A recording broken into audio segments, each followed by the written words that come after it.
famille, coucou tout le monde et bienvenue dans cette nouvelle vidéo. Aujourd'hui nous allons parler d'une thématique qui nous concerne presque tous. Quand je dis nous, je parle des immigrés, je parle de tous ceux qui ont quitté leur patrie chérie pour aller dans des autres pays qui sont plus ou moins proches ou alors loin de leur patrie d'origine. Nous allons parler de comment est-ce qu'ils sont perçus, quelles sont les attentes que leurs familles, leurs proches qui sont restés au pays ont envers eux ou elles. Nous allons parler de comment est-ce qu'ils gèrent leurs relations. Nous allons parler de est-ce que leur nouvelle vie les permet d'entretenir ces relations-là qu'ils ont laissées au pays. Nous allons parler aussi de comment est-ce que ça se passe quand ils retournent au pays. Voilà. Dans ce cas-là, nous avons plusieurs autres nous avons plusieurs différentes manières ou plusieurs différents scénarios et c'est ce qu'on va voir dans cette vidéo. Je vais vous demander de vous abonner à ma chaîne YouTube et je vais vous demander aussi d'activer la cloche de notification pour ne rien rater par rapport à mes autres vidéos. Alors sans toutefois tarder, nous allons commencer cette vidéo et voilà, je vous prie de regarder jusqu'à la fin.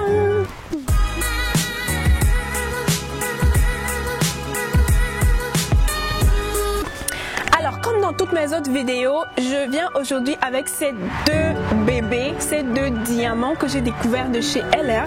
En fait, c'est ces deux produits qui vous permettent d'entretenir vos cheveux, qui vous permettent de booster la pousse de vos cheveux. Nous avons le shampoing. Vous allez nettoyer vos cheveux. Avec ce shampoing-là, il va permettre à vos cheveux d'être plus tonifiés, plus durs. Il va empêcher la perte de cheveux et en fait, il va apporter une certaine brillance, une certaine beauté à vos cheveux. Nous avons ici un tonique. C'est en fait comme un gel, un peu comme comme une huile qui permet d'apporter cette vivacité à vos cheveux, qui permet à vos cheveux de rester dur, de rester dur tout en ayant son éclat en fait naturel. Pour avoir ces produits, vous n'avez qu'à cliquer dans le lien qui est dans la barre de description et parce que c'est mon lien personnel, vous cliquez dessus et vous allez avoir des réductions, vous allez commander ou alors vous pouvez me contacter personnellement dans mes différents comptes WhatsApp, Instagram ou alors Facebook pour que je fasse une commande pour vous et vous bénéficierez à ce moment-là d'un rabais personnel. Voilà, on va commencer par ces personnes-là qui sont en bain, qui sont en Europe, qui sont dans un autre pays. Comment est-ce qu'ils entretiennent leurs relations?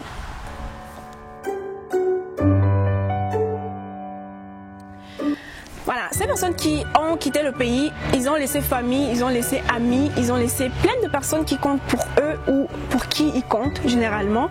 Et ils laissent en fait toutes ces personnes-là pour venir embrasser une nouvelle culture, on va dire comme ça, embrasser pas seulement une langue qui est nouvelle, pas seulement des personnes qui sont nouvelles, mais aussi un nouveau style de vie. Mais est-ce que c'est toujours facile en fait de gérer entre l'école pour ceux qui sont venus pour les études, de gérer entre formation pour ceux qui sont venus pour une formation ou alors de gérer entre travail pour ceux qui sont directement venus travailler, entre toutes ces occupations? Est-ce que c'est facile de jongler entre toutes ces occupations là et la famille et les amis qu'on a laissés au pays? Généralement c'est pas très facile parce que pour avoir le temps il va falloir que tu trouves un tout petit chrono dans ton agenda. Et il y a la famille aussi, il y a des amis au pays qui te mettent la pression dans le sens de tu ne nous fais pas signe, en fait tu es arrivé en bain et puis après tu veux plus nous gérer, on va dire ça comme ça. Et est-ce que c'est facile? Comment est-ce que vous gérez ça? Je sais pas, il y a plein de personnes qui vivent, tout comme moi je suis venue pour étudier ici et pour jongler entre ce nouveau style de vie et des personnes que j'ai laissées au Cameroun, c'est parfois pas très facile. Du coup, je ne sais pas si toi qui me regardes en fait, si toi tu es dans la même situation, comment est-ce que tu gères? Comment est-ce que tu arrives à jongler entre famille, entre travail, entre études et ces personnes-là que tu as laissées au Cameroun? Ça c'est la première catégorie, les personnes qui sont ici et comment est-ce qu'ils gèrent leurs relations au Cameroun. Nous avons aussi cet autre cas de figure, ce sont des personnes qui sont au Cameroun, qui ont leurs proches, qui ont leurs frères, leurs amis, leurs maris parfois, qui ont leurs fils, leurs filles qui sont à l'étranger. Quelle est la façon de voir comment est-ce que ces personnes-là regardent leur fille, leur proche qui est en Europe. Généralement, les familles qui font l'effort d'envoyer leurs enfants du moins dans un autre pays, généralement ces familles-là, ils ont beaucoup d'attentes en fonction de ces enfants-là. Et c'est normal parce que toi, parent, tu vas pas te débrouiller, envoyer ton fils pour rester les bras croisés et te dire bon voilà, je vais rien attendre de lui parce que je suis le parent. Généralement, tu vas envoyer ton fils en Europe et tu vas te dire bon voilà, je vais me sacrifier pour que mon fils ait une belle vie, pour que mon fils ait une éducation valable, et je vais me sacrifier de la sorte dans l'espoir qu'il puisse atteindre un certain niveau et qu'il puisse revenir prendre soin de moi, sa mère, prendre soin de moi, son père. Généralement, c'est ça.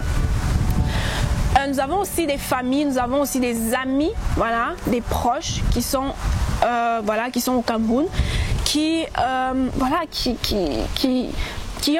même plus d'attentes en fait que ces parents même qui ont envoyé leurs enfants, on va dire comme ça. Généralement, on va dire bon, lui il est déjà un mec. De toutes les façons, la vie là-bas c'est facile, la vie là-bas c'est pas très compliqué, donc il peut nous envoyer de temps en temps de l'argent, il peut nous envoyer en fait je sais pas, les chaussures, les parfums et tout ça. Donc il y a plein d'attentes, il y a ces personnes. Moi personnellement, même quand j'étais encore au pays et que j'avais des oncles qui venaient nous rendre visite de temps en temps, il y avait un certain degré d'attente que j'avais. Je me dis bon voilà, le tonton il vient de France ou il vient de Suisse, il y a de bons chocolats, il y a des chaussures, il y a des habits moins chers. Du coup j'ai beaucoup d'attentes en fonction de cet oncle là. Quand il arrive même et qu'il me donne quelque chose qui ne m'arrange pas, je me dis mais il se prend pour qui, ou alors pourquoi est-ce qu'il me donne seulement ça alors qu'il a un beigne, alors qu'il est dehors. Voilà, j'ai précisé en fait que nous parlons ici en fait du simple fait que la personne soit à l'étranger. Ça peut pas forcément être en Europe, ça peut pas forcément être en Amérique ou en Asie, ça peut aussi être peut-être au Nigeria ou dans un pays vraiment proche du Cameroun ou vraiment proche, ou en Afrique en fait. Le simple fait que la personne ait quitté la patrie ou ait traversé la frontière, ça va faire de telle sorte que la famille, les amis est beaucoup d'attentes. Voilà. Donc ça c'était le deuxième point. Comment est-ce que les personnes au pays nous voient, nous qui sommes à l'étranger. Nous allons aborder le troisième thème qui est le plus important et qui est à peu près la raison principale pour laquelle je fais cette vidéo. Si tu veux savoir comment est-ce que ça se passe quand ces personnes-là décident de rentrer au pays, reste et regarde jusqu'à la fin.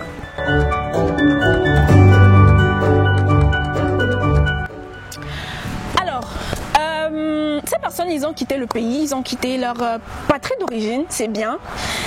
Ils vont aller dans un autre pays se débrouiller, essayer de se construire une nouvelle vie jusqu'à ce que vienne le moment où ils vont décider de retourner au pays. Généralement, ils décident ou alors ils ne décident pas. Nous avons dans ce point, nous avons trois cas de figure. Nous avons trois cas de figure. Le premier cas de figure, c'est le cas où ces personnes-là décident d'aller en vacances, juste en vacances. Peut-être il est étudiant ou il est, je sais pas, il fait une formation, puis il décide d'aller en vacances pour 2 semaines, 3 semaines ou 1 mois et retourner. Il y a des étudiants qui tellement ils ont nourri le fait en fait qu'ils vivent bien, en fait qu'ils sont en baigne, qu'en rentrant ou en retournant au pays, ils vont vouloir maintenir ce statut-là, ce standing de benguiste, ce standing de j'ai quitté le pays, qu'ils vont généralement ou parfois prendre des crédits, s'endetter pour rentrer au pays afin de pouvoir vivre la bonne vie, péter les champagnes dans des boîtes de nuit avec des amis au pays, avec la famille au pays et retourner dans des dettes. Ces personnes-là vont retourner quand ils vont quitter du pays. Après les vacances, ils vont revenir ici, ils vont souffrir, ils vont aller travailler 2 fois plus parce qu'il va falloir payer le loyer. Parce que quand tu es au pays, le bailleur ne te met pas une pause sur ton contrat, tu continues de payer le loyer. Donc il y a ces étudiants-là qui décident de mettre la barre très haute pour aller juste pour les vacances de, je sais pas, vacances de Noël ou les vacances de Pâques.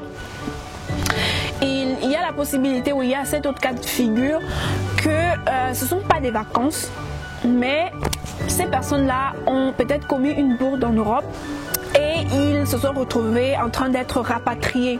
Il y a plusieurs exemples. Soit pour ceux qui sont en Allemagne, pour ceux qui sont venus en Allemagne, soit tu n'as pas pu finir tes cours de langue et que le délai est passé, il va falloir que tu quittes le territoire allemand.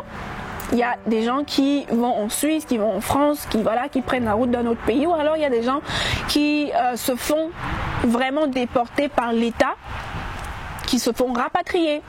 Voilà, il y a des personnes qui commettent des fraudes avec des cartes de crédit. Il y a plein de personnes, vous connaissez, je crois qu'il y a dernièrement une histoire avec un jeune allemand, un jeune camerounais pardon, qui s'est retrouvé comme ça en train de prendre une peine de 2 ans parce qu'il faisait des fraudes avec des cartes de crédit et tout ça. Ça c'est pour des personnes qui font de la fraude et qui se retrouvent en train d'être rapatriées en fait. Nous avons aussi ce troisième cas de figure pour des personnes qui ont même déjà commencé à étudier. Dernièrement aussi il y a, je crois qu'il y a ce truc de Duldung là. C'est comme une fiction. C'est comme un récépissé, mais c'est plus précaire qu'un récépissé. Généralement, c'est des personnes, des asylants, par exemple, qui reçoivent ce Duldung-là. Généralement, c'est des personnes qui n'ont vraiment pas le droit de rester sur le territoire, mais par pitié, on va dire ça comme ça, on leur donne ce papier-là pour essayer de leur donner une chance de prouver à l'État allemand qu'ils sont vraiment qui valent la peine, on va dire ça comme ça. Donc il y a ces personnes-là qui avaient le Duldung que l'État allemand a décidé de déporter au Cameroun et on les a déportés, ils sont rentrés. Donc ces personnes-là qui rentrent au Cameroun, étant déportées, étant rapatriées, ils peuvent ne pas dire aux gens qu'ils ont été rapatriés. Voilà, ils sont benguistes, ils ont ce statut-là de je suis en Europe, j'étais dans un pays étranger, donc je ne vais pas dire aux gens qu'on m'a rapatrié, je vais dire aux gens plutôt que j'ai fini ce que j'avais à faire là-bas et que je suis rentrée au Cameroun ou au pays. Voilà, donc à ce moment-là, il va toujours essayer de maintenir son statut de benguiste, il va toujours essayer de maintenir ce statut-là tout en s'appauvrissant, je vais dire ça comme ça, parce que quand tu vas vouloir maintenir ton statut de benguiste et qu'il y aura un problème dans la famille, tu seras le premier à qui on va demander et tes petites économies que tu as eu à avoir, que tu as eu à amasser dans le pays où tu étais, tu vas te retrouver en train de très vite dépenser parce que tu n'as pas voulu être vrai avec des personnes. Ça, c'est pour des gens qui décident de ne rien dire. Il y a des personnes qui ont le courage vraiment de dire à leurs proches, à leur famille, bon voilà, j'ai été rapatrié. Ils peuvent ne pas dire la raison, mais ils vont dire j'ai été rapatrié, j'ai plus le droit d'aller dans tel ou tel ou tel pays. À ce moment-là, il va devenir la risée de la famille. Tout le monde va commencer à se moquer de lui, va commencer à pointer du doigt, voilà le raté de l'Europe, voilà le raté de l'Amérique, voilà le raté, voilà le benguiste qui n'a pas pu accomplir ce que telle ou telle famille a pu accomplir. C'est ça, il va devenir vraiment la risée du quartier, la risée de la famille, au point où même s'il y a quelque chose dans la famille, où il y a quelque chose qui pourrait l'intéresser, où on avait l'habitude vraiment de l'inviter en tant que statut, en tant que benguiste, on va pas l'inviter, on va le laisser en fait à côté parce qu'il n'est plus benguiste, parce qu'il a été rapatrié, parce que c'est un raté. Et si il a la malchance que pour des personnes qui ont été des fraudulards, et s'ils ont la malchance qu'on découvre qu'ils ont été fraudulards, on va commencer à les appeler les bandits de Beng. Voilà, ça c'est vraiment le terme que les gens utilisent. Donc ça c'était le deuxième point, des personnes qui rentrent au pays parce qu'ils ont été rapatriés. Nous avons cet autre troisième point qui est celui où les gens qui ont quitté le pays, ils ont accompli en fait tout ce qu'ils venaient faire, tout ce qu'ils partaient faire, on va dire ça comme ça. Ils ont accompli, ils ont fini leurs études, ils ont trouvé un travail, ils ont peut-être commencé ou ils ont formé une famille, ils ont des enfants et ils ont décidé de dire bon voilà, je ne trouve plus aucun intérêt de rester en Europe, en Amérique, en Asie ou alors dans tel ou tel autre pays d'Afrique, je préfère rentrer dans mon pays natal. Il va rentrer, il va créer une entreprise, il va développer, du moins il va essayer de s'investir ou d'investir dans le domaine dans lequel il a travaillé ou il a passé tout son temps à travailler. Et ces personnes-là sont les rois, on va dire ça comme ça, sont les rois de la communauté, sont les rois du village.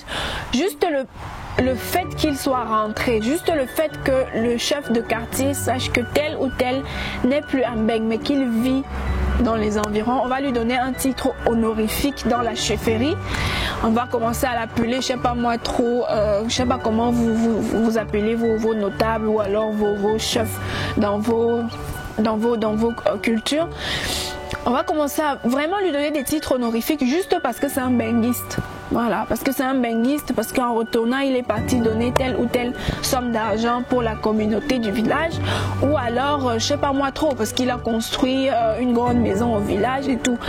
Ça, c'est vraiment la réalité. Je ne le dis pas parce que je suis en train d'essayer je sais pas, je ne crée rien en fait. C'est ce qui se passe et j'ai des exemples par rapport à ça. Il y a des personnes que je connais qui sont rentrées avec leur famille, qui ont commencé un business au Cameroun, mais juste le simple fait qu'ils soient rentrés, on commence à le nommer chef de quartier, juste comme ça, même s'il n'a pas demandé.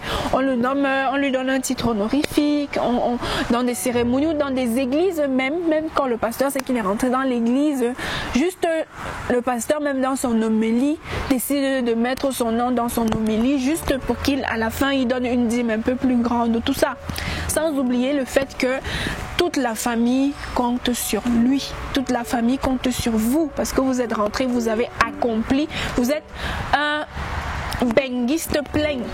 On va dire ça comme ça. Vous êtes une personne qui est allée valoriser la culture du Cameroun ou la culture de votre pays et qui est retournée. Et ce qui est sûr est que vous avez de l'argent. Vous avez de quoi payer, vous avez de quoi entretenir des personnes qui viennent vous poser tel ou tel problème. Voilà. C'est ça en fait la troisième catégorie. Voilà, je crois que j'ai fait le tour et je vous remercie énormément d'avoir pris de votre temps. Voilà, je vais pas arrêter la vidéo sans toutefois vous demander de nous donner votre avis, de nous parler de votre expérience. Est-ce que vous vous retrouvez dans l'un ou l'autre cas de figure?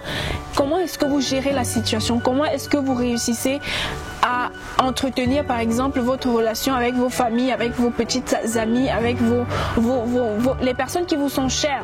Comment est-ce que vous parvenez à entretenir ces relations-là étant ici avec cette nouvelle vie que vous avez commencé, que vous avez embrassée? Ou alors vous qui êtes au pays, quelles sont les attentes que vous avez envers les personnes qui sont hors du pays? Quelles sont les attentes? Comment est-ce que vous gérez ça?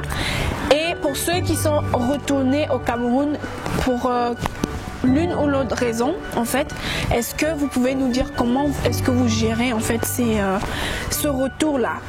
Comment est-ce que vous gérez le retour? Est-ce que c'est facile? Quels sont les problèmes, les difficultés que vous rencontrez?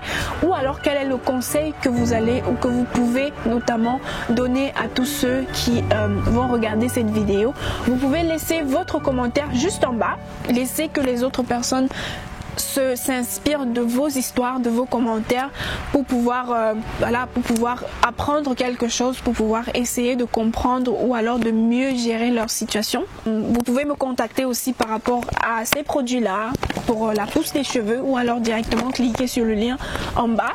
Je vous dis à très bientôt dans une nouvelle vidéo. N'oubliez pas de vous abonner si c'est la première fois que vous tombez sur l'une de mes vidéos et surtout activer la cloche de notification pour ne rien rater dans le futur. Je vous dis très bientôt et je vous fais de gros bisous. Mouah.